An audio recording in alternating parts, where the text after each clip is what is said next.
ကီနိုရိုနေ့စဉ်ကြုံတွေ့နေရတဲ့လူလောကမှာလူစိမ်းတွေနဲ့တွေ့လာတဲ့အခါမှာ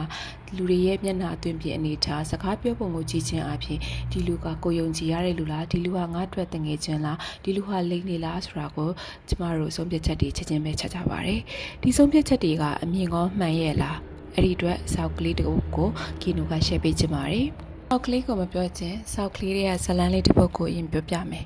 2025မှာ Santa Plan ဆိုတဲ့ကောင်မလေးက Texas မှာကားမောင်းနေရင်းနဲ့ traffic မှာအဖမ်းခံရတယ်အဲ့လိုအဖမ်းခံနေရရင်နဲ့ officer နဲ့စကားအခြေအတင်များရနေပြီးတော့နောက်ဆုံး escalated လုပ်ပြီးတော့ဖမ်းခံရတဲ့အခြေအနေထိရောက်သွားတယ်အဲ့ဖမ်းခံရတဲ့အခြေအနေပြီးတော့3ရက်မှာပဲ Santa Plan က